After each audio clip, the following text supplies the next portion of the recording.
Le VE, il est beaucoup plus intéressant pour des flottes que pour des particuliers.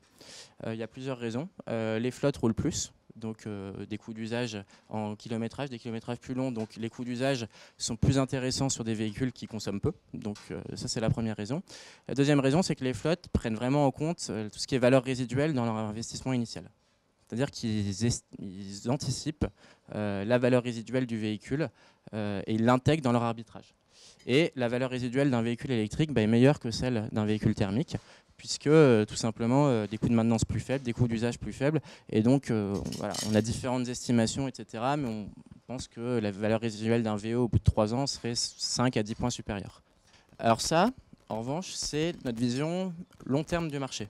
Notre vision court terme du marché, elle est complètement différente. Puisqu'aujourd'hui, il n'y a pas de valeur résiduelle sur un VE, puisqu'on en a très peu qui se revendent.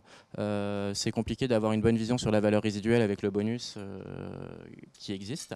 On a un autre point qui bloque le marché sur la fiscalité française qui est ultra spécifique, c'est l'amortissement non déductible, qui est indexé sur le prix du véhicule. Donc une société, pour des véhicules de moins de 18 000 euros, peuvent intégrer, donc en fait pour des véhicules, peuvent intégrer jusqu'à 18 000 euros du prix du véhicule dans l'amortissement non déductible de leur entreprise. Donc en termes fiscaux, c'est avantageux. Mais un véhicule électrique, ça coûte plus cher, tout simplement.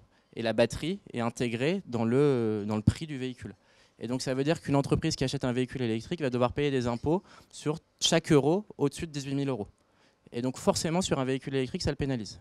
Et donc ça, c'est un point aujourd'hui qui bloque aussi, à notre sens, le marché. Donc il y a l'absence de valeur résiduelle et puis il y a la fiscalité spécifique.